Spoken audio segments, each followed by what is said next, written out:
Class 11 semester 1 unit 2 বীজগণিত। বীজগণিতের যে 6 নম্বর chapter বিন্যাস এবং সমবায়। এর আগে আমি বিন্যাস যে চ্যাপ্টারটি আছে অর্থাৎ পারমুটেশন সেই সংক্রান্ত 3টে ভিডিও দিয়েছি। দুটোতে বেসিক কনসেপ্ট এবং 3 নম্বর ভিডিওতে আমি ছাপ প্রকাশনে বেশ কিছু অঙ্ক তোমাদেরকে করে দেখিয়েছি। এই ভিডিওতে আমি তোমাদেরকে সার্কুলার পারমুটেশন অর্থাৎ বৃত্তাকার বিন্যাস সম্বন্ধে আলোচনা করব। তো এতক্ষণ আমরা যে আলোচনাগুলো করেছিলাম সেগুলো কি ছিল? সেগুলো তোমাদের ছিল রৈখিক বিন্যাস অর্থাৎ লিনিয়ার অ্যারেঞ্জমেন্ট। এতক্ষণ আমরা যা কিছু শিখেছি সবই কি লিনিয়ার পারমুটেশন বা লিনিয়ার অ্যারেঞ্জমেন্ট। এবার লিনিয়ার অ্যারেঞ্জমেন্ট আর সার্কুলার অ্যারেঞ্জমেন্টের মধ্যে ডিফারেন্সটা কি সেটা আগে তোমাদের বুঝতে হবে। দেখো, লিনিয়ার অ্যারেঞ্জমেন্ট যখন হয়, যখন আমরা একটা রৈখিক মানে সরল রেখায় যখন ধরো এ বি সি তিনজন ব্যক্তি এ বি আর সি, তো তিনজন ব্যক্তিকে যখন আমরা লিনিয়ারলি যখন আমরা সাজাই তাদেরকে, সেক্ষেত্রে কি হয়, যখন লিনিয়ার অ্যারেঞ্জমেন্ট হয় সেক্ষেত্রে কি হয় দেখো, সেক্ষেত্রে একজন ব্যক্তির অবস্থান অন্য ব্যক্তির অবস্থানের উপর ডিপেন্ডেবল নয়, অর্থাৎ এখানে কেউ ফিক্সড নয়, মানে একজন আরেকজনের উপর ডিপেন্ডেবল নয়, মানে প্রত্যেকে স্বতন্ত্র মানে স্বাধীন। মানে সেক্ষেত্রে আমরা কি হতে পারে, এ বি সি হতে পারে, আবার কি হতে পারে তোমার বি এ সি হতে পারে। এইভাবে বিভিন্ন রকমভাবে সাজানো যায়। এক্ষেত্রে এ বি সি এদের যে বা তোমার সি এ বি হতে পারে, সি এ বি হতে পারে, এইভাবে আমরা সাজাই। এক্ষেত্রে একজনের পজিশান আর একজনের উপর ডিপেন্ড করে থাকে না, এক্ষেত্রে কি স্বতন্ত্র। কিন্তু সার্কুলার যে পারমুটেশন আছে অর্থাৎ সার্কুলার অ্যারেঞ্জমেন্ট যখন হবে, কিন্তু সার্কুলার অ্যারেঞ্জমেন্টের ক্ষেত্রে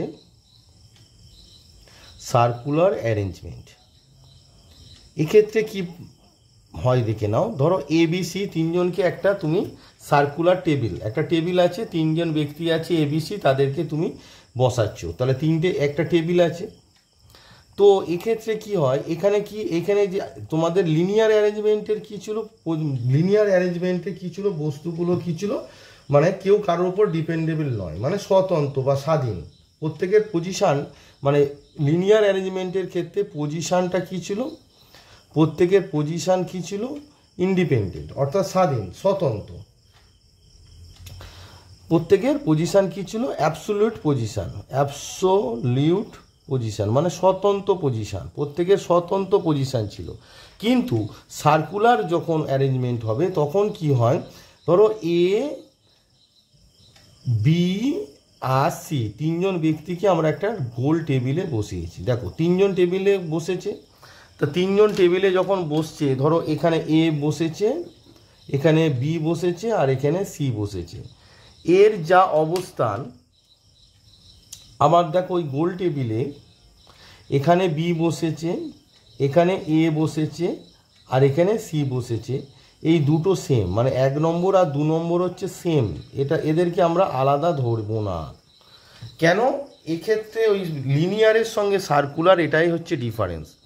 লিনিয়ার অ্যারেঞ্জমেন্টের ক্ষেত্রে কি হচ্ছিল, প্রত্যেকের অবস্থান স্বতন্ত্র ছিল, কে কার কোন দিকে বসেছে, ডান দিক না বাঁ দিক, সেটি কনসিডার করা হচ্ছিল না।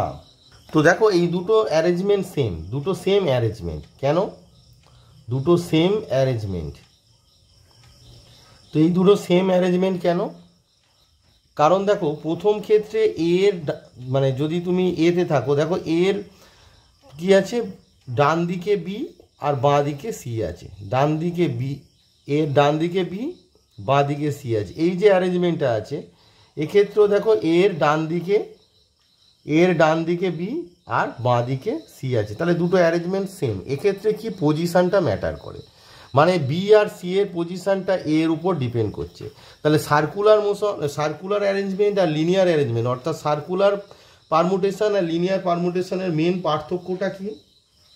এখানে হচ্ছে সার্কুলার পারমুটেশনের ক্ষেত্রে তোমার একটা বস্তুর যে অবস্থানগুলো আপেক্ষিক, বস্তুর অবস্থান আপেক্ষিক, অর্থাৎ একজনের উপর নির্ভরশীল।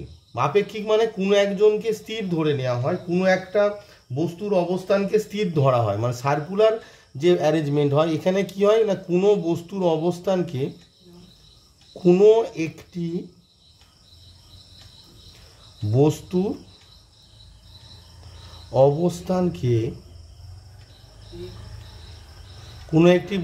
অবস্থানকে স্থির ধরা হয়। এক্ষেত্রে স্থির ধরে কোনো একটি বস্তুর অবস্থানকে স্থির ধরে অবশিষ্ট বস্তুগুলির অ্যারেঞ্জমেন্ট করা হয়। অবশিষ্ট, এবারে দেখো যদি আমি পজিশনটাকে এবার একটু চেঞ্জ করে দিই, ধরো এ, এখানে ধরো এ আছে, এর এবারে হচ্ছে ডান দিকে তুমি যদি সি কে দাও আর বাঁ দিকে যদি বি কে দাও, তাহলে এই পজিশনটা মানে 3 নম্বরের সঙ্গে 1 নম্বরের ডিফারেন্স আছে, 3 নম্বরের সঙ্গে 2 নম্বরও ডিফারেন্স আছে। বোঝা গেছে? কারণ এক্ষেত্রে কি হচ্ছে, এর ডান দিকে সি আর বাঁ দিকে বি আছে, কিন্তু এক্ষেত্রে প্রথমে যেটা ছিল দেখো, এর ডান দিকে বি বাঁ দিকে সি, তো এক্ষেত্রে ডান দিকে বি বাঁ দিকে সি, তাহলে এক্ষেত্রে 1 আর 2 হচ্ছে সেম অ্যারেঞ্জমেন্ট, কিন্তু 3 নম্বরটা হচ্ছে ডিফারেন্ট অ্যারেঞ্জমেন্ট। তাহলে এই যে বৃত্তাকার যে পারমুটেশন আছে, কোনো একটি বস্তুর অবস্থানকে ক্ষেত্রে স্থির ধরা হয়, ধরে অবশিষ্ট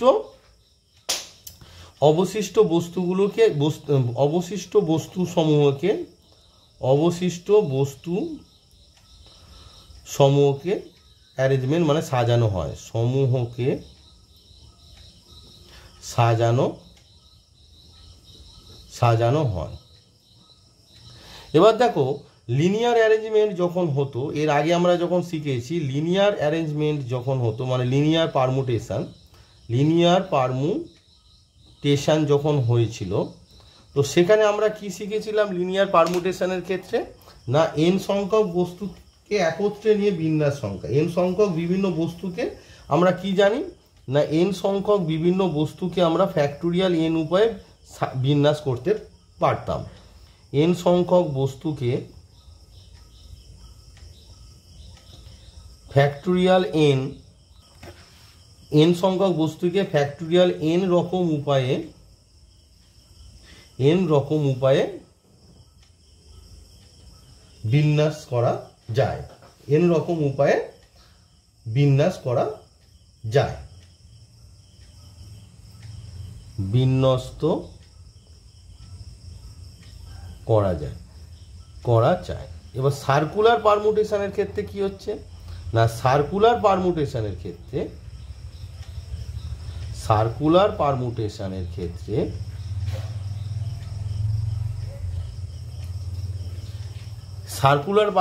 আমরা কি বলেছি, না একটি বস্তু কোনো একটি বস্তুর অবস্থানকে স্থির ধরা হয়, তার মানে তাহলে এক্ষেত্রে সার্কুলার পারমুটেশনের ক্ষেত্রে কি হচ্ছে, না n সংখ্যক বস্তুর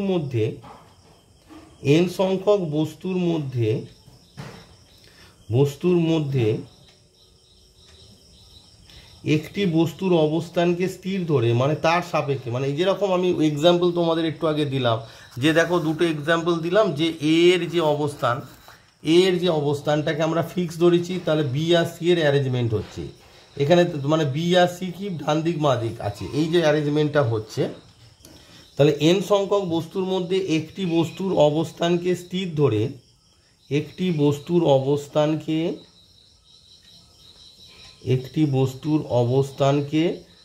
ধরে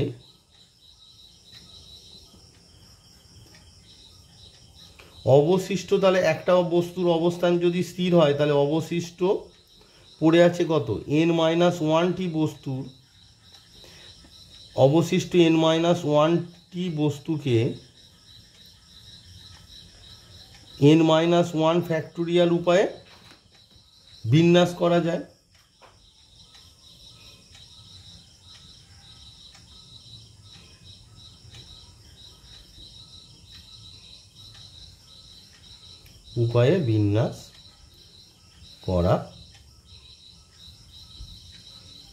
যায়। সুতরাং আমরা কি কনক্লুশনে এলাম, না n সংখ্যক বিভিন্ন বস্তুকে আমরা এই কনক্লুশনে এলাম যে n সংখ্যক বিভিন্ন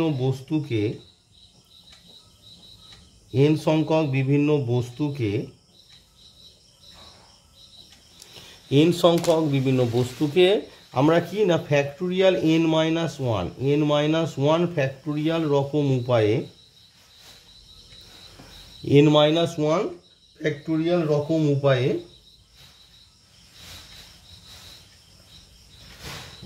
উপায়ে একটি বৃত্ত বরাবর সাজাতে পারি, একটি বৃত্ত বরাবর সাজাতে পারি। তাহলে কি হচ্ছে, আমরা কি পেলাম না n সংখ্যক বিভিন্ন বস্তুকে আমরা কি করছি n-1 রকম উপায়ে একটি বৃত্ত বরাবর সাজাতে পারি। কেন n-1 রকম উপায়ে, আমি সেটা একটু আগে তোমাদের বোঝালাম যে লিনিয়ার পারমুটেশন আর সার্কুলার পারমুটেশনের মধ্যে পার্থক্যটা কি না, লিনিয়ার পারমুটেশনের ক্ষেত্রে বস্তুর অবস্থানটা স্বতন্ত্র, অর্থাৎ অন্যের উপর ডিপেন্ডেবল নয়। আর সার্কুলার পারমুটেশনের ক্ষেত্রে বস্তুর অবস্থানটা আপেক্ষিক ধরে, অর্থাৎ অন্য কোনো একটা বস্তুর অবস্থানের উপর নির্ভরশীল, মানে অন্য বস্তুর ডান দিক না বাঁ দিক, মানে অন্য বস্তুর যে পজিশান আছে তার উপরে নির্ভর করে। তাহলে একটা বস্তুর অবস্থান যেহেতু আপেক্ষিক ধরে নেওয়া হয়, অর্থাৎ একটা বস্তুর অবস্থানকে স্থির ধরে অন্য বস্তুর অবস্থান নির্ণয় করা মানে সাজানো হয়, সেই কারণে n সংখ্যক বিভিন্ন বস্তুকে, তাহলে একটা বস্তু কমে যাচ্ছে, তাই n-1 রকম উপায়ে একটি বৃত্ত বরাবর আমরা সাজাতে পারি। তাহলে সার্কুলারে হচ্ছে কি না n সংখ্যক বিভিন্ন বস্তুকে ফ্যাক্টোরিয়াল n-1 রকম উপায়ে একটি বৃত্ত বরাবর সাজাতে পারি, কিন্তু লিনিয়ারের ক্ষেত্রে n সংখ্যক অবভিয়াসলি বিভিন্ন বস্তুকে আমরা ফ্যাক্টোরিয়াল n রকম উপায়ে সাজাতে পারি।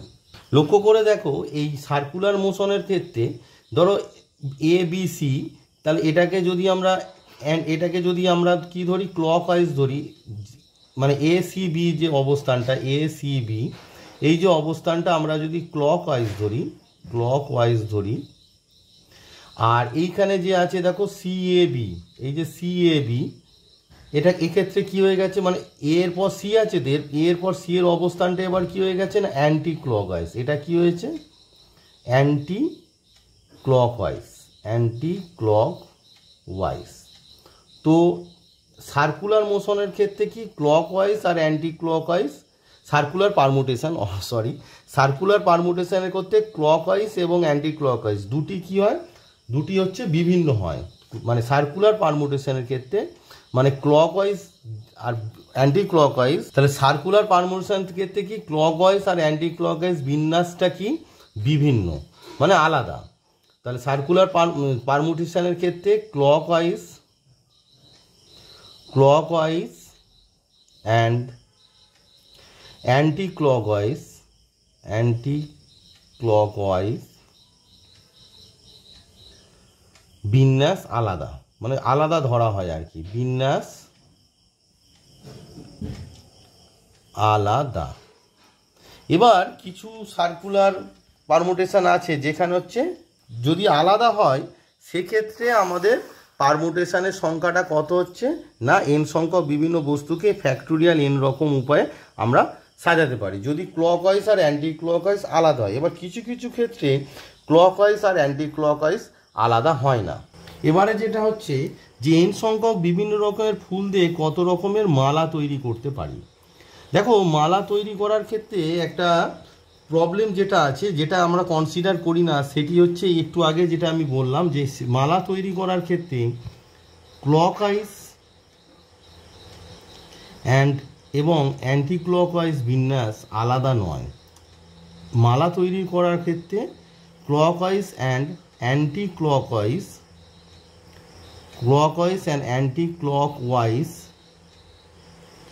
বিন্যাস আলাদা নয়। মানে একটা টেবিলে যখন বসাচ্ছি, একটা টেবিলে যখন তিনজনকে আমরা সাজাচ্ছি তখন ক্লকওয়াইজ আর অ্যান্টি ক্লকওয়াইজ বিন্যাস কী হচ্ছিল আলাদা, কিন্তু যখন একটা মালা গাচ্ছি তখন ক্লকওয়াইজ অ্যান্টি ক্লকওয়াইজ বিন্যাস আলাদা নয়। কারণ টেবিলে যখন বসছে, যখন দেখো প্রবলেমটা কোথায় হচ্ছে, যখন আমরা টেবিলে বসাচ্ছি ধরো এর এই অবস্থান, এখানে ধরো বি আছে আর এখানে ধরো সি আছে, এই অবস্থানটা, আর এর অবস্থান এর ডান দিকে সি বাঁ দিকে বি আছে, এই দুটো আলাদা, 1 নম্বর আর 2 নম্বর হচ্ছে আলাদা। ভালো করে বোঝো, এর অবস্থানের ডান দিকে বি আছে, বাঁ দিকে সি আছে, আর এখানে ডান দিকে সি, বাঁ দিকে বি আছে।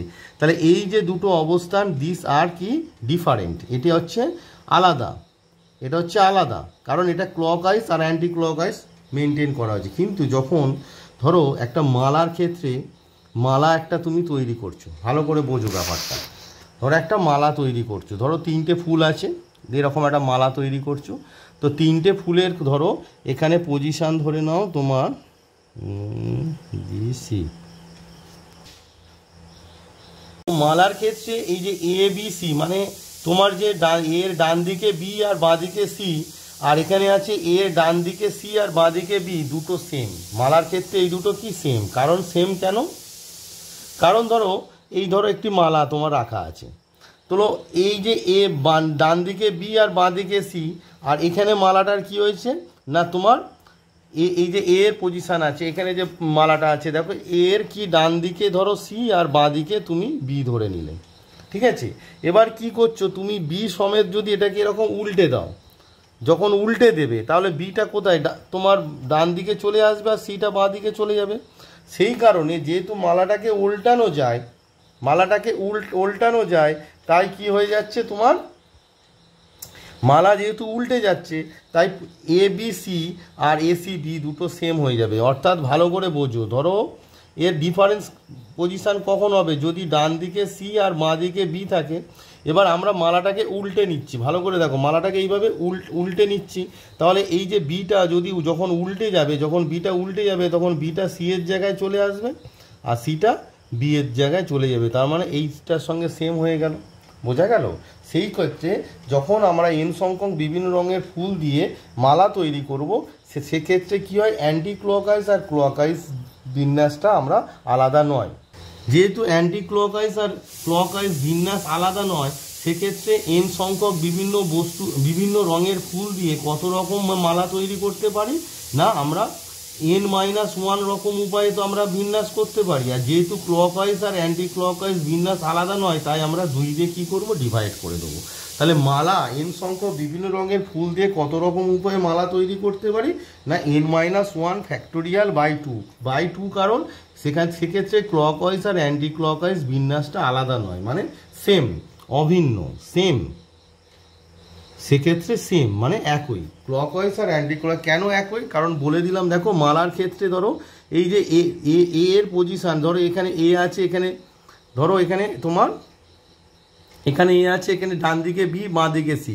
এবার বাঁ দিকে সিটাকে আমি তো উল্টে ডান দিকে নিয়ে চলে আসতে পারি না, বোঝা যাচ্ছে? সেই কারণে দুটো কি হয়ে যাবে, সেম, যেহেতু উল্টানো যায়। মানে এই যে আমি এক্সাম্পলটা দিলাম, ধরো এই যে দুটো পাশাপাশি এক্সাম্পল, এর ডান দিকে বি, বাঁ দিকে সি আছে, ঠিক আছে, আর এখানে কি আছে, এর ডান দিকে সি, বাঁ দিকে বি আছে। এবার এই যে বাঁ দিকের বিটাকে আমরা এইভাবে উল্টে ডান দিকে নিয়ে চলে আসতে পারি। মানে এই যে বিন্যাসটা আছে মালার ক্ষেত্রে, আমরা কি করতে পারি, মালার ক্ষেত্রে দেখো এই যে ডান দিকের যে বিটা আছে সেটাকে এইভাবে উল্টে, মানে বাঁ দিকে বিটা আছে, এখানে বিটা বাঁ দিকে আছে, তাই বিটাকে এইভাবে উল্টে আমরা ডান দিকে নিয়ে চলে আসতে পারি। সেক্ষেত্রে এই দুটো বিন্যাস কি সেম হয়ে যাবে, সেক্ষেত্রে এই দুটো বিন্যাস সেম, সেই জন্য 2 দিয়ে আমরা ডিভাইড করলাম। বোঝা গেল? মালা গাঁথার ক্ষেত্রে এন সংখ্যক বিভিন্ন রঙের ফুল দিয়ে কত রকম উপায়ে মালা তৈরি করতে পারি না, n-1 ফ্যাক্টোরিয়াল বাই 2 রকম উপায়। এবার চলো তোমাদের সার্কুলার পারমুটেশন অর্থাৎ বৃত্তাকার বিন্যাস সংক্রান্ত একটি অঙ্ক করে দেখায়। এটি তোমাদের ছায়া প্রকাশনী অর্থাৎ এসএনদের যে বই আছে সেই বইয়ের 456 নম্বর পেজে 23 নম্বর অঙ্ক। বলছে 7 জন পুরুষ এবং 7 জন মহিলা একটি গোল টেবিলের মোট কত রকমভাবে বসতে পারে, এমনভাবে যে কোনো 2 জন মহিলা পাশাপাশি বসবে না। তো এই অঙ্কটি যখন আমি করাবো তোমরা অবশ্যই ছায়া প্রকাশনীর যে বই আছে কাছে রাখবে, তাহলে বসতে সুবিধা হবে। তাহলে এখানে কি 7 জন পুরুষ আছে আর 7 জন মহিলা আছে, একটি গোল টেবিলে মোট কত রকমভাবে বসতে পারে, এমনভাবে যে কোনো 2 জন মহিলা পাশাপাশি বসবে না। চলো তাহলে এটি তোমাদেরকে বুঝিয়ে করায়। তো দেখো এখানে একটি সার্কুলার টেবিল আমি এঁকে নিয়েছি, সার্কুলার টেবিল। তো এই টেবিলে কি বলেছে না, 7 জন পুরুষ আর 7 জন মহিলার এমনভাবে বসবে যে দুইজন মহিলা পাশাপাশি বসতে না পারে। যেহেতু দুজন মহিলা পাশাপাশি বসতে পারবে না, প্রথমে আমরা 7জন বয়েজ যারা আছে তাদেরকে বসিয়ে নেব। তো দেখো 7জন পুরুষ কোথায় বসতে পারে, এইভাবে 7জন পুরুষ বসতে পারে। তাহলে এখানে একটা বয় করে দিলাম, এখানে একটা বয় করে দিলাম, এখানে একটা বয়, এখানে হচ্ছে বয় পুরুষ, বয় বি মানে পুরুষ বয় করছি, বা তুমি এটাকে মেন ওমেনও করতে পারো। তো আমি বয়েজ করে দিলাম, বি 7জন পুরুষ। এবার দেখো এই 7জন পুরুষকে তোমরা একটা টেবিলে কত রকমভাবে বসাতে পারো না। প্রথমে 7জন পুরুষকে আমরা একটি টেবিলে, আমি এর আগে তোমাদের যে বৃত্তাকার বিন্যাস করাচ্ছিলাম, এই 7জন যে পুরুষ আছে, 7জন পুরুষকে তোমার একটি গোল টেবিল, অর্থাৎ তোমাদের এখানে আছে গোল টেবিল, 7জন পুরুষকে গোল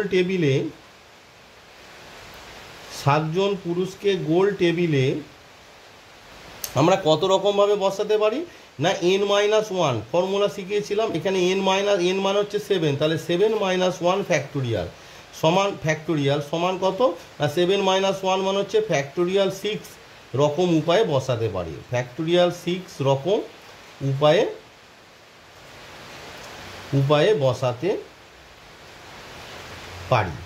তাহলে আমরা কি হচ্ছে না 7জন পুরুষকে গোল টেবিলে আমরা ফ্যাক্টোরিয়াল 6 রকম উপায়ে বসাতে পারি। এবার দেখো দুজন মহিলা পাশাপাশি বসবে না, এই শর্তে আমরা 7জন মহিলাকে কোথায় কোথায় বসাতে পারি। দেখো দুজন পুরুষের মধ্যিখানে বসাতে পারি, তাহলে এখানে একটা মহিলাকে বসাতে পারি, গার্ল বসবে। এখানে একটি মহিলাকে বসাতে পারি, এখানে একটি মহিলাকে বসাতে পারি, এখানে একটি মহিলাকে বসাতে পারি, এখানে একটা মহিলাকে বসাতে পারি, এখানে একটা মহিলাকে বসাতে পারি, আর এখানে একটা মহিলাকে আমরা বসাতে পারি। তাহলে মহিলা আমরা কোথায় কোথায় বসালাম দেখো, এখানে G1, G2, G3, G4, G5, G6 আর G7। তাহলে 7টি তোমার পজিশান তৈরি হলো যেখানে আমার মহিলারা বসতে পারে, তাই না। 7টি পজিশান তৈরি হলো যেখানে আমার মহিলা বসতে পারে।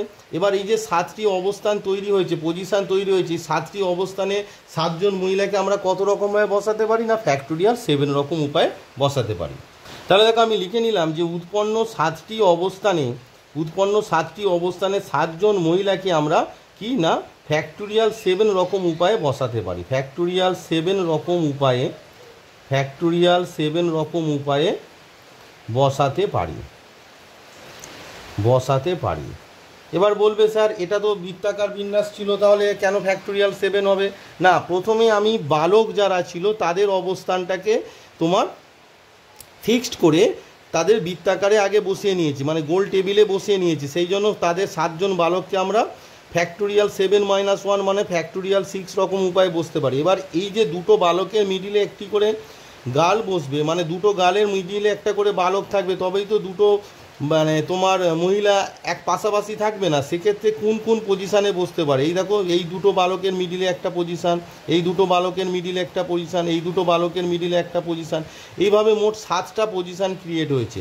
সেই 7টা পজিশানে আমরা 7জন মহিলাকে বসাবো। এখানে আর বৃত্তাকার যে তোমার পারমুটেশান, সার্কুলার পারমুটেশান যেটা ছিল সেটি এখানে প্রযোজ্য নয়। সার্কুলার পারমুটেশান অনলি প্রথমে যাকে আমরা বসাচ্ছি, অর্থাৎ বয়েজ যারা আছে পুরুষদের বসাচ্ছি, সেটার ক্ষেত্রে প্রযোজ্য। তাহলে 7জন পুরুষকে প্রথমে সার্কুলারে বসিয়ে দিলাম, গোল টেবিলে বসিয়ে দিলাম ফ্যাক্টোরিয়াল 6 রকম উপায়ে। তারপর 7জন মহিলাকে আমরা কিভাবে বসাচ্ছি যাতে পাশাপাশি না থাকে না 7টি পজিশানে 7টি অবস্থান তৈরি হয়েছে, যেটা আমি বোঝালাম ফ্যাক্টোরিয়াল 7 রকম উপায়ে বসাতে পারি। তাহলে নিম্ন মোট বিন্যাস সংখ্যা কত হলো, দেয়ারপর নিম্ন বিন্যাস সংখ্যা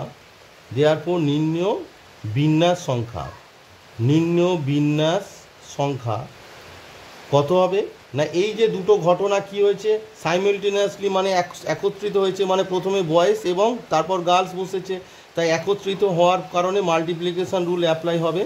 তোমার ফান্ডামেন্টাল যে মাল্টিপ্লিকেশান রুল আছে সেটা অ্যাপ্লাই হবে। তার মানে নিম্ন বিন্যাস সংখ্যা কত হবে, factorial 6 into factorial 7 is your right answer. তাহলে যেহেতু সাইমালটেনিয়াসলি হয়েছে তাই factorial 6 into factorial 7 is your right answer. তাহলে তোমাদের যে অঙ্কটি ছিল, অর্থাৎ তোমাদের 23 নম্বর অঙ্ক, এটি 23 নম্বর যে অঙ্কের right answer is factorial 6 into factorial 7। এটিকে যদি তুমি বড়টিকে আগে লেখো তাহলে লিখতে পারো ফ্যাক্টোরিয়াল 7 ইন্টু ফ্যাক্টোরিয়াল 6, কারণ 7টা বড় তাই ওটাকে আগে লিখতেই পারো।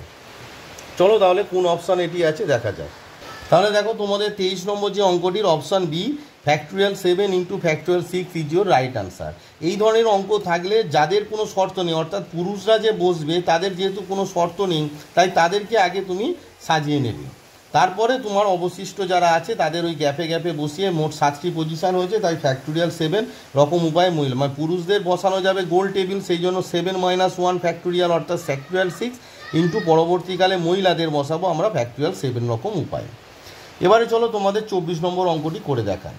24 নম্বরে বলছে দিল্লি শব্দের অক্ষরগুলি সাজিয়ে মোট কতগুলি শব্দ তৈরি করা যেতে পারে যাতে প্রতি ক্ষেত্রে এল অক্ষরটি মাঝখানে থাকে। তাহলে কতগুলি শব্দ তৈরি করা যাবে যাতে এল অক্ষরটি মাঝখানে থাকে। তাহলে দিল্লি যে শব্দটি আছে এতে মোট অক্ষর সংখ্যা লেটার কটি আছে? 1 2 3 4 5, 5টি লেটার আছে। তার মানে মিডিল টার্ম কত আছে না তৃতীয় পজিশান, তার মানে এল সবসময় তৃতীয় পজিশানে থাকবে, বাদবাকিরা নিজেদের মধ্যে মানে অ্যারেঞ্জমেন্ট হবে। তো দেখো তোমাদের 24 নম্বরে যে অঙ্কটি দিয়েছে বলেছে দিল্লির যে শব্দটি আছে, তাহলে এখানে মোট কটি লেটার আছে? 1 2 3 4 5। এবার বলেছে এই দিল্লি শব্দটিকে কত রকমভাবে মানে সাজিয়ে কটি শব্দ তৈরি করা যাবে যাতে প্রতি ক্ষেত্রে এল যে লেটারটি আছে মিডিলে থাকে, মাঝখানে থাকে। তাহলে দেখো এখানে মোট কটি লেটার আছে না 5টি, তাহলে 5টি লেটার তৈরি করে নাও। 1টা 2টো 3টে 4টে আর 5টা ঘর আমরা করে নিলাম। 1 2 3 4 5।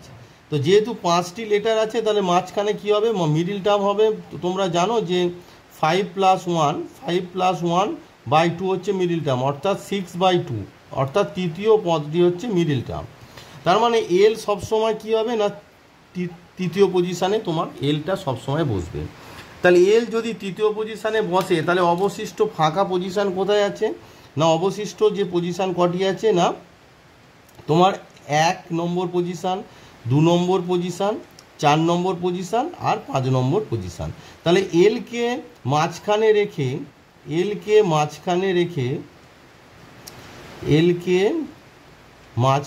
রেখে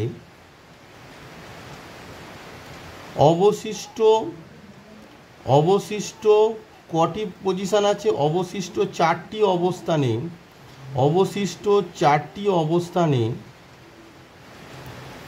অবশিষ্ট অক্ষর মানে এল ছাড়া অবশিষ্ট অক্ষর কারা না ডি ই এইচ আই। অবশিষ্ট অক্ষর ডি ই এইচ আই কত রকমভাবে না এখানে কটি অক্ষর হচ্ছে? 4টি অবশিষ্ট অক্ষর ডি ই এইচ আই। এই 4টি অক্ষর আমরা কত রকম উপায়ে সাজাতে পারি? এই 4টি অক্ষর আমরা ফ্যাক্টোরিয়াল 4 সমান কত না 4 × 3 × 2 × 1 = 4 3 = 12 2 = 24 রকম উপায়ে সাজাতে পারি। 24 রকম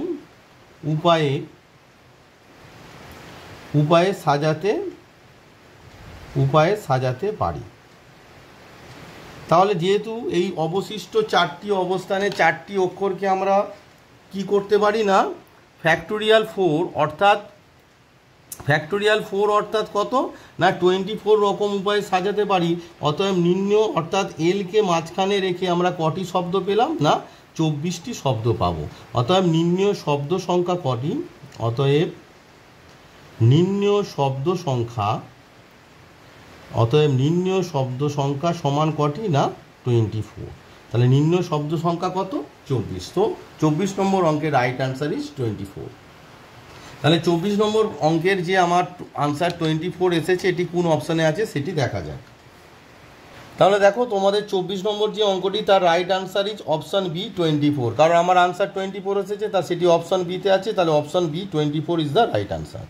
এবার আসি 25 নম্বর অঙ্ক। দেখো 25 নম্বরে বলেছে একটি 12তলা ফ্ল্যাট বাড়ির লিফটে 3 জন প্রবেশ করলো। তাহলে 3 জন লিফটে প্রবেশ করলো, তারা প্রত্যেকে পৃথক তলা লিফট থেকে নামবে, মানে কেউ তলাতেই নামবে না, মানে একই রকম তলা। কেউ যদি দোতলায় নামে, অন্যজন তিনতলায়, অন্যজন অন্য কোনো তলায় নামবে, মানে দোতলাতে বা তিনতলাতে তিনজনই নামবে বা দুজন নামবে এরকম কোনো ব্যাপার না, প্রত্যেকে আলাদা আলাদা তলায় নামবে।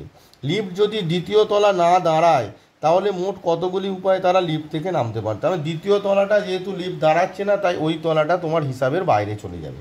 তাহলে দ্বিতীয় তলা বাদে যে কটি তলা আছে সেই কটি তলাতে তারা কত রকমভাবে নামতে পারে সেটি চলো ক্যালকুলেট করে দেখা যায়। এই টাইপের অঙ্ক আমি অলরেডি করেছি, তবু অঙ্কটা আমি তোমাদেরকে করে দেখাবো। তো অঙ্কটি বোঝো, দেখো 25 নম্বর যে অঙ্কটি তোমাদের বলেছে যে যে 12 তলা ফ্ল্যাট বাড়ির একটা লিফট আছে, মানে 12 তলার একটা বাড়ি আছে, সেই বাড়ির লিফটে কি করছে না 3 জন প্রবেশ করেছে। তাহলে আমি একটা 12 তলা বাড়ি ড্র করে নিই এখানে। তো ধরো আমি সিম্পলভাবে যদি এটাকে আঁকি, দেখো আমি একটি 12 তলা আমি বাড়ি তোমাদের সামনে দেখাচ্ছি। এবার দেখো লিফটটা কোথায় আছে, নিশ্চয়ই প্রথম তলায় লিফট থাকবে। লিফট কোথায় থাকবে? প্রথম তলায়। এবার বলেছে যে দ্বিতীয় তলায় লিফটটা থামবে না, তার মানে প্রথম তলা থেকে প্রথম যে ব্যক্তি কোথায় কোথায় নামতে পারে, সে তৃতীয় তলায় নামতে পারে।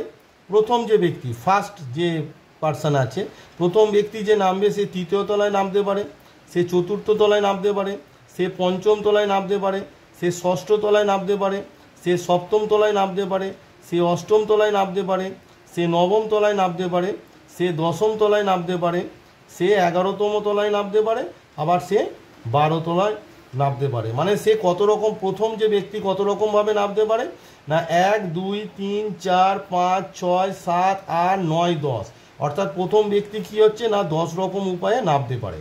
তাহলে মানে প্রথম ব্যক্তি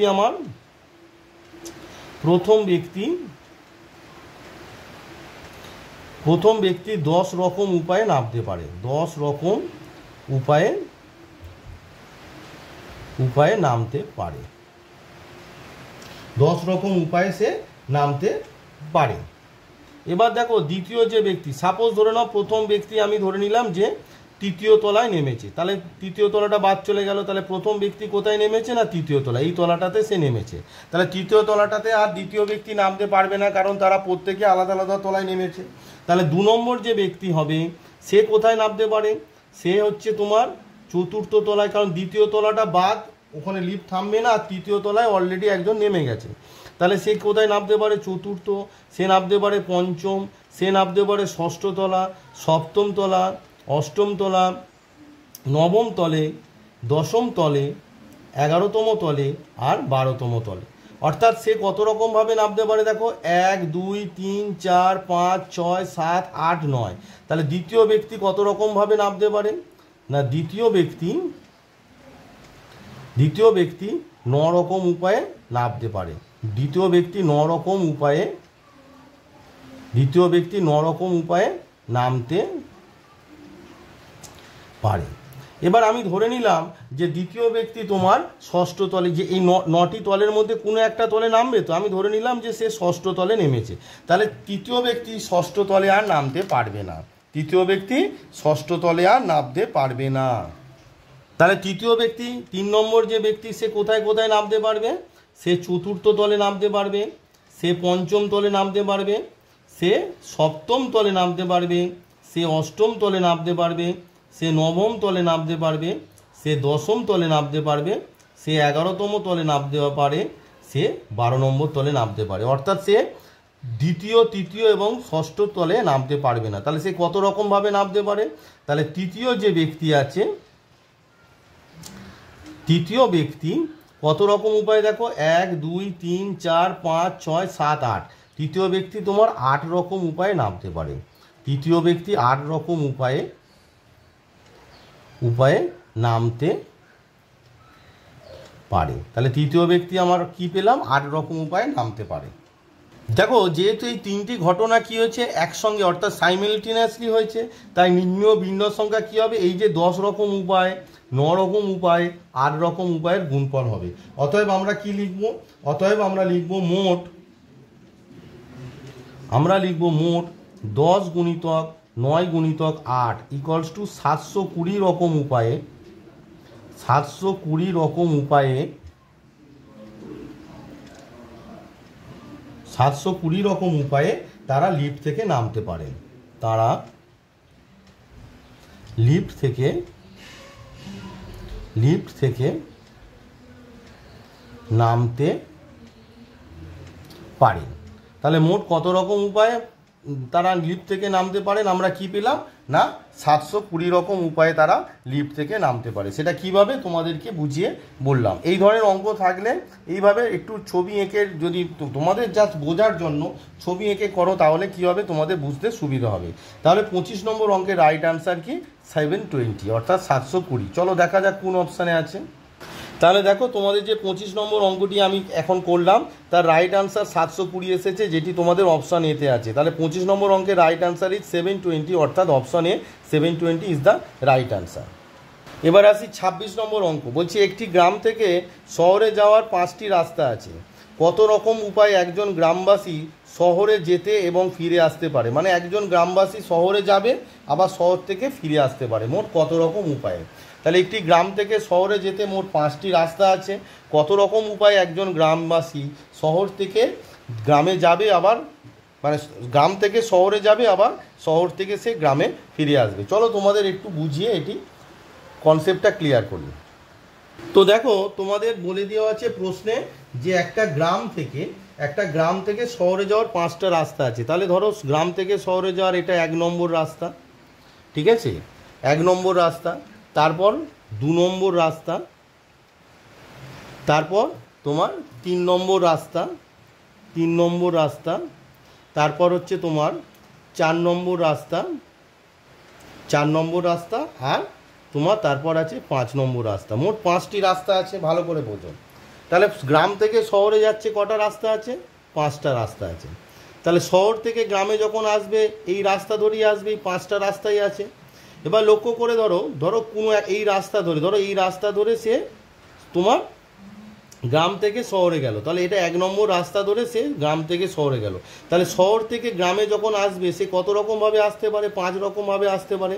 তাহলে প্রথমটার জন্য কটি আমরা পেলাম না 5 রকম উপায়ে সে আসতে পারে। মানে প্রথম যে রাস্তাটি আছে সেই রাস্তা বরাবর গেল, কিন্তু ফিরল সে 5 রকমভাবে। আবার দেখো 2 নম্বর যে রাস্তাটা আছে 2 নম্বর রাস্তা ধরে সে যাচ্ছে, 2 নম্বর রাস্তা ধরে সে যাচ্ছে। তাহলে 2 নম্বর, এটা হচ্ছে 1 নম্বর রাস্তার ধরে যদি যায় সে ফিরবে কত রকমভাবে? 5 রকমভাবে। এবার ধরো 2 নম্বর রাস্তা ধরে যদি যায় সে ফিরবে কত? দেখো এই যে 2 নম্বর রাস্তা ধরে যাচ্ছে সে ফিরবে 5 রকম রাস্তা ধরে ফিরতে পারে, তাহলে 5। আবার যদি 3 নম্বর রাস্তা ধরে যায়, মানে এই যে রাস্তাটা আছে 3 নম্বর রাস্তাটা ধরে যদি যায় সে, এই যে 3 নম্বর যে রাস্তাটা, এই যে 3 নম্বর রাস্তা ধরে যদি সে যায় সেক্ষেত্রেও সে 5 রকম উপায়ে ফিরবে, তাই না? আবার চতুর্থ 4 নম্বর রাস্তা ধরে যদি সে যায়, মানে এই যে রাস্তাটা আছে 4 নম্বর রাস্তা, এই 4 নম্বর রাস্তা ধরে সে গ্রাম থেকে শহরে গেল, এই যে 4 নম্বর রাস্তাটা, কিন্তু সে ফিরবে কত রকমভাবে? 5 রকমভাবে। সেক্ষেত্রেও 5টি অপশান আছে। আবার ধরো যদি তোমার লাস্ট মানে 4 নম্বর রাস্তা হলো, এবার 5 নম্বর রাস্তা ধরে সে যদি যায়, 5 নম্বর রাস্তা, এটা 4 নম্বর রাস্তা, 5 নম্বর রাস্তা ধরে যদি যায় সে ফিরবে কত রকমভাবে? না সেক্ষেত্রেও 5 রকমভাবে ফিরতে পারে। তাহলে সে প্রথম রাস্তার ক্ষেত্রেও 5 রকমভাবে ফিরতে পারে, দ্বিতীয় রাস্তার ক্ষেত্রেও 5 রকমভাবে ফিরতে পারে, তৃতীয় রাস্তার ক্ষেত্রেও 5 রকমভাবে ফিরতে পারে, চতুর্থ রাস্তার ক্ষেত্রেও যদি যায় 5 রকমভাবে ফিরতে পারে, পঞ্চম রাস্তার ক্ষেত্রেও সে 5 রকমভাবে ফিরতে পারে। তাহলে সে প্রত্যেক প্রকার রাস্তার জন্য সে 5 রকমভাবে ফিরছে, তার মানে প্রত্যেক মোট কত রকমভাবে সে, মানে কলকাতা থেকে গ্রাম থেকে শহর, কলকাতা থেকে না, তাহলে সে গ্রাম থেকে শহর কত রকমভাবে যেতে পারে? 1 2 3 4 5 রকমভাবে যেতে পারে, এবং প্রত্যেক রকমের জন্য সে 5 রকম উপায়ে ফিরতে পারে, 5 রকমভাবে যেতে পারে এবং প্রত্যেক রকমের জন্য সে 5 রকমভাবে ফিরতে পারে। তার মানে 5 গুণ 5 মোট 25 রকম উপায়ে সে গ্রাম থেকে শহরে যেতে পারে এবং ফিরতে পারে। কারণ এইগুলো কি হয়ে যাবে, প্রথম রাস্তা ধরে যদি যায় আর ফেরে 5 রকম উপায়ে, তাহলে 5 এগুলো কী হবে? যোগ হবে। দ্বিতীয় রাস্তা ধরে যদি যায় সে ফিরবে 5 রকম উপায়ে, তৃতীয় রাস্তা ধরে যায় 5 রকম উপায়ে ফিরবে, চতুর্থ রাস্তা ধরে গেলেও 5 রকম, তাহলে পঞ্চম রাস্তা ধরে 5 রকম। তাহলে মোট কত রকম উপায়ে সে যেতে এবং ফিরতে পারবে? মানে তোমাকে গ্রাম থেকে শহরে যাবে এবং ফিরে আসবে, তাহলে এই যে 5গুলো আছে মোট 5টা 5-এর যোগফল, অর্থাৎ 5 5 25, 25 রকম উপায়ে সে গ্রাম থেকে শহরে যাবে এবং শহর থেকে গ্রামে ফিরবে। তাহলে 26 নম্বর অঙ্কের রাইট আনসার ইজ 25। তাহলে দেখো তোমাদের যে 26 নম্বর অঙ্কটি আমি বোঝালাম তার রাইট আনসার 25 এসেছে, অর্থাৎ option A 25 is the right answer. তাহলে option A 25 is the right answer. এবার আসি তোমাদের 27 নম্বর অঙ্ক, বলছে 10টি সত্য মিথ্যা প্রশ্ন আছে। তোমাদের যে হয় না যে সত্য মিথ্যা, সেই ধরনের যে 10টি প্রশ্ন আছে, মোট কত উপায়ে এই প্রশ্নগুলি উত্তর করা যেতে পারে।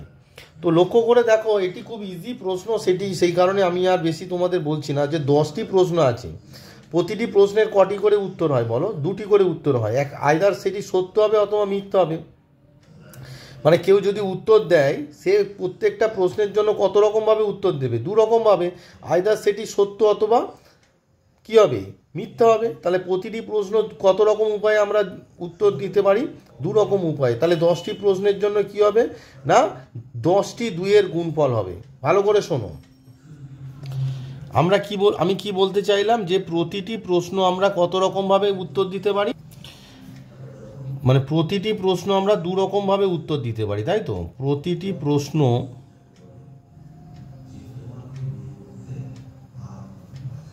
প্রতিটি প্রশ্ন দু রকম উপায়ে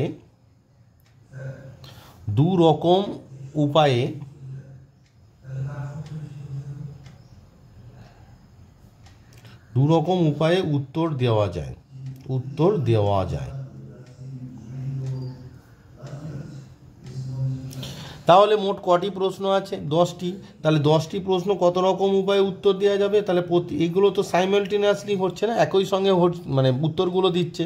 তার মানে মোট প্রতিটি প্রশ্ন যদি 2 রকম উপায় দেওয়া যায় 10টির জন্য, 10টি 2-এর গুণফল হবে। তাহলে মোট কত রকম উপায়ে না, 2 গুণ 2 গুণ এরম করে 10টি 2-এর গুণফল। 10টি 2-এর গুণফল করলে কত হয় না, 2^10 রকম উপায়ে উত্তর দেওয়া যাবে। বোঝা গেল সাইমালটেনিয়াস এগুলো multiplication of principal of multiplication theorem যেগুলো আছে, যেটি এর আগে আমার কনসেপ্টে আমি বুঝিয়েছিলাম, যে এখানে যে উত্তরগুলো দিচ্ছ সেইগুলো সাইমালটেনিয়াসলি হচ্ছে। তাই প্রত্যেকটা প্রশ্নের জন্য 2 রকম করে উপায় আছে। তাহলে মোট কত রকম উপায় হবে না, 10টি 2-এর গুণফল, অর্থাৎ 2^10 রকম উপায়ে উত্তর দেওয়া যাবে। তাহলে তোমাদের 27 নম্বর যে অঙ্কটি আছে তার রাইট আনসার ইজ 2^10। 27 নম্বর অঙ্কের রাইট আনসার 2^10, অর্থাৎ option C 2^10 is the right answer. এবার আসি তোমাদের 28 নম্বর অঙ্ক, বলেছে 9p5 প্লাস 5 × 9p4 সমান 10pr হলে r এর মান কত হবে? 4 হবে, 5 হবে, 6 হবে না 7 হবে? চলো এটি তোমাদেরকে ক্যালকুলেট করে দেখায়। তো 28 নম্বর যে অঙ্কটি তোমাদের কি বলেছে দেখো, 9p5 plus 5 × 9p4 equals to তোমার আছে 10pr। তো এই যে রিলেশনটা আছে, এখান থেকে বলেছে তোমার r সমান কত, r এর মানটা চেয়েছে। তো দেখো এটিকে ক্যালকুলেট করো। 9p5 মানে হচ্ছে ফ্যাক্টোরিয়াল 9 বাই ফ্যাক্টোরিয়াল 9 - 5 মানে ফ্যাক্টোরিয়াল 4 প্লাস 5 × এটা 9p4 মানে হচ্ছে ফ্যাক্টোরিয়াল 9 বাই 9 - 4 মানে হচ্ছে ফ্যাক্টোরিয়াল 5, 10pr মানে হচ্ছে factorial 10 divided by 10 - r factorial, 10 - r factorial, which imply দেখো। তো এইটাকে কি লেখা যায়, ফ্যাক্টোরিয়াল 9 বাই ফ্যাক্টোরিয়াল 4 প্লাস 5 × এই যে ফ্যাক্টোরিয়াল 9 বাই ফ্যাক্টোরিয়াল 5 আছে, এটাকে কি লেখা যায় দেখো, ফ্যাক্টোরিয়াল 9 বাই 5 × ফ্যাক্টোরিয়াল 4 লেখা যায়, সমান হচ্ছে ফ্যাক্টোরিয়াল 10 বাই 10 - r ফ্যাক্টোরিয়াল। এখানে 5 ভ্যানিশ হয়ে গেল। তাহলে দেখো ফ্যাক্টোরিয়াল 9 বাই ফ্যাক্টোরিয়াল 4 কটা আছে না, 2টো আছে। এখানেও ফ্যাক্টোরিয়াল 9 বাই ফ্যাক্টোরিয়াল 4, এখানেও ফ্যাক্টোরিয়াল 9 বাই ফ্যাক্টোরিয়াল 4। তাহলে 2 × ফ্যাক্টোরিয়াল 9 বাই ফ্যাক্টোরিয়াল 4 আছে ইকুয়ালস টু, এবার দেখো এই 10টাকে আমরা কি লিখতে পারি, 10 × ফ্যাক্টোরিয়াল 9 লিখতে পারি, whole divided by 10 - r factorial আমরা লিখে দিলাম। তাহলে ফ্যাক্টোরিয়াল 9 কেটে গেল। এবার দেখো 2 5 = 10, তাহলে আমার কি দাঁড়াচ্ছে, এই যে 10 - r ফ্যাক্টোরিয়াল, 10 - r ফ্যাক্টোরিয়াল সমান 5 × ফ্যাক্টোরিয়াল 4, 5 × ফ্যাক্টোরিয়াল 4, তার মানে কত, ফ্যাক্টোরিয়াল 5। এখানে বোঝার ব্যাপার আছে, দেখো এই যে 2 5 = 10 আর ফ্যাক্টোরিয়াল 9 কেটে গেল, তাহলে এখানে 1 পড়ে আছে, 10 - r ফ্যাক্টোরিয়াল × 1 মানে 10 - r ফ্যাক্টোরিয়াল, আর ফ্যাক্টোরিয়াল 4-এর সঙ্গে 5 মাল্টিপ্লাই হলে কত হচ্ছে ফ্যাক্টোরিয়াল 5। তাহলে আমরা কি রেজাল্ট পেলাম দেখো, এই 10 মাইনাস আর ফ্যাক্টোরিয়াল সমান হচ্ছে 5 ফ্যাক্টোরিয়াল। তাহলে আমরা কি পেলাম 10 minus r equals to 5, which imply r equals to কত না 10 minus 5 equals to 5. So our right answer is r equals to কত না 5। তাহলে 28 নম্বর অঙ্কের right answer is r equals to 5। এবারে আসি, আচ্ছা 28 নম্বর অঙ্কের আমার যে আনসারটা এসেছে কত 5, সেটি হচ্ছে অপশান বিতে আছে। দেখো option B is the 5 right answer. এবার আসি 29 নম্বর অঙ্ক, বলেছি 4টি পুরস্কার 10 জন ছাত্রের মধ্যে কত রকমে দেওয়া যায় যাতে কোনো একজন ছাত্র একাধিক পুরস্কার না পায়, তার সংখ্যা কত হবে। তাহলে 4টি পুরস্কার কতজনকে দেওয়া হচ্ছে 10 জনকে দেওয়া হচ্ছে। ভালো করে বোঝো, 4টি পুরস্কার আছে 10 জন পেতে পারে, কিন্তু কোনো একজন একাধিক পুরস্কার পাবে না। তাহলে সেটি কত রকমভাবে আমরা দিতে পারি, মানে 4টি পুরস্কার 10 জন ছাত্রের মধ্যে কত রকমভাবে দিতে পারি, মানে 4টি কেউ একাধিক পুরস্কার পাবে না, তার মানে 10 জনের মধ্যে আমাকে কি করতে হবে 4 জনকে পুরস্কারটা দিতে হবে। ভালো করে বোঝো, তার মানে 4টি পুরস্কার 10 জন ছাত্রের মধ্যে যত রকমে দেওয়া যায়, যে মানে যত রকমে দেওয়া যায় যাতে কোনো একজন ছাত্র একাধিক পুরস্কার না পায়। তার মানে এইটাকে তুমি এইভাবে ভাবতে পারো যে তোমার বাড়িতে 10 জন বন্ধু এসেছে, তুমি 4টে চেয়ার দিয়েছো, সেই 10 জন বন্ধুকে 4টে চেয়ারে কত রকমভাবে বসাতে পারো, কারণ কেউ একজন ছাত্র একাধিক পুরস্কার পাবে না, তাই না। তার মানে এটাকে এইভাবে ভাবতে পারি যে 10 জন একাধিক পুরস্কার পাচ্ছে না, তার মানে 4টি পুরস্কার কজন পাবে 4 জনই পাবে, তাই না। একাধিক পুরস্কার তো পাচ্ছে না, তার মানে 10 জনের মধ্যে 4 জনকে আমরা কত রকমভাবে পুরস্কার দিতে পারি আমরা জানি, সেটি কি না 10p4 রকম উপায়। সেটি ক্যালকুলেট করলে যা হবে সেটি হবে তোমাদের রাইট আনসার। তাহলে আমি কি বললাম, আমি বললাম যে 10 জন মোট ছাত্রের মধ্যে 4 জন পুরস্কার পাবে। ভালো করে বোঝো, কারণ কেউ তো একাধিক পুরস্কার পাচ্ছে না, তাহলে 4টি পুরস্কার কজন পাবে 4 জন পাবে। তাহলে 10 জন ছাত্রের মধ্যে 4 জনকে আমরা কত রকমভাবে পুরস্কার দিতে পারি না 10p4 রকম উপায়ে। তার মানে কত হবে তোমার ফ্যাক্টোরিয়াল 10 বাই ফ্যাক্টোরিয়াল 10 মাইনাস 4 মানে factorial 6, which is equals to আমাদের কত হবে না 10 into 9 into 8 into 7 into factorial 6, 7 into factorial 6। এটা যে ক্যালকুলেশান মানে 10p4 এর ক্যালকুলেশানটা দেখো, ফ্যাক্টোরিয়াল 10টাকে আমরা কি লিখতে পারি, আমরা লিখতে পারি 10 into 9 into 8 into 7 into factorial 6 whole divided by factorial 6। তাহলে ফ্যাক্টোরিয়াল 6 কেটে গেল। বোঝা গেল ব্যাপারটা, যে আমি কি বললাম যে 10 জন ছাত্রের মধ্যে 4 জনকে পুরস্কার দেওয়া যাবে, কারণ একাধিক পুরস্কার তো কেউ পাচ্ছে না, তার মানে 4 জনই পুরস্কার পাবে। তাহলে 10 জনের মধ্যে 4 জনকে আমরা কত রকমভাবে নির্বাচন করতে পারি 10p4 রকম উপায়ে, সমান কত ফ্যাক্টোরিয়াল 10 বাই ফ্যাক্টোরিয়াল 6। ফ্যাক্টোরিয়াল 10টাকে ফ্যাক্টোরিয়াল 6 পর্যন্ত ভাগলে 10 9 8 7 ইন্টু ফ্যাক্টোরিয়াল 6 বাই ফ্যাক্টোরিয়াল, এটাকে মাল্টিপ্লাই করলে তোমার হচ্ছে 8 9 72, 72 ইন্টু 7 মানে হচ্ছে 72 মানে হচ্ছে 14,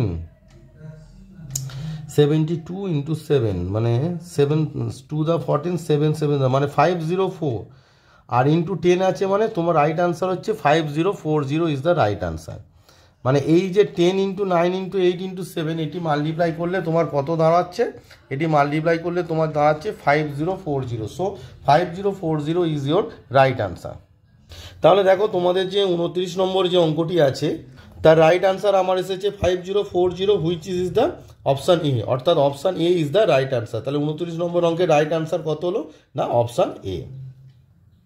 এবারে আসি তোমার 30 নম্বর অঙ্কে, বলছে একটি শাখা রেলপথে মোট 12টি স্টেশন আছে, কতগুলি বিভিন্ন দ্বিতীয় শ্রেণীর টিকিট মুদ্রিত করলে এক স্টেশন থেকে অন্য স্টেশনে যাওয়া যাবে।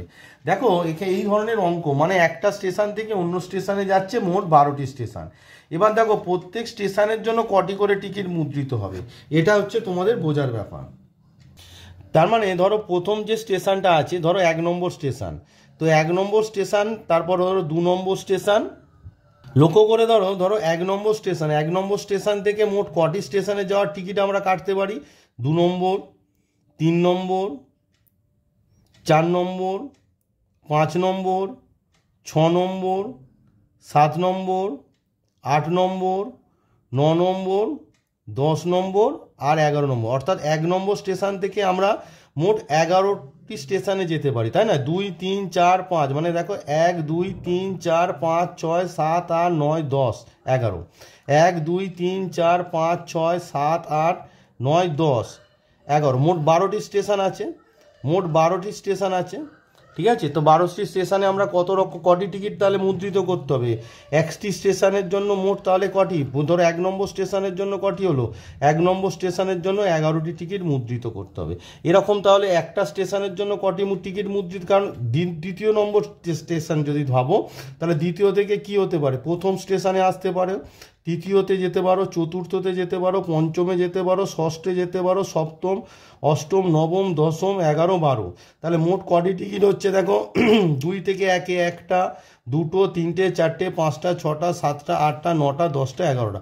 তাহলে প্রত্যেক স্টেশনের জন্য মোট কটি? 11টি করে টিকিট তুমি মুদ্রিত করছো। তাহলে প্রত্যেক স্টেশনের জন্য আমরা কটি করে টিকিট মুদ্রিত করছি? প্রত্যেক স্টেশনের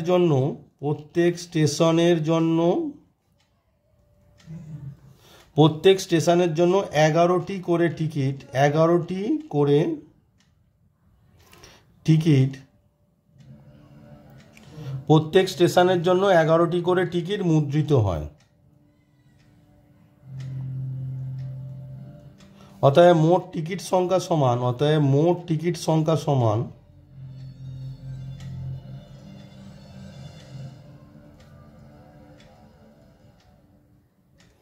কত হবে? মোট 12টি স্টেশন আছে, তাহলে প্রত্যেকটার জন্য 11, তার মানে 12 × 11, এটিকে মাল্টিপ্লাই করলে 12 × 1 = 12, 2 হাতে 1, 12 × 12 13, মানে 132টি টিকিট তোমার মুদ্রিত হয়। বোঝা গেল?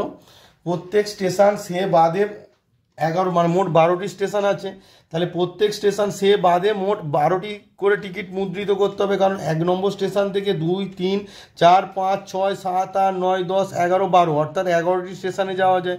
সিমিলারলি 2 নম্বর যে স্টেশন থেকে 1 3 4 5 6 7 8 9 10 11 12, 3 নম্বর স্টেশন থেকে 1 2 5, মানে 3 নম্বর থেকে কি হয়? 1 2 4 5 6 7 8 9 10 11 12, মানে এইরকম 11টি করে স্টেশন, অর্থাৎ প্রত্যেক স্টেশন থেকে 11টি করে স্টেশনে যাওয়া যায়। তার মানে 11টি করে টিকিট মুদ্রিত করতে হবে। তাহলে এরকম 12টি স্টেশনের জন্য মোট টিকিট কটি মুদ্রিত করতে হবে?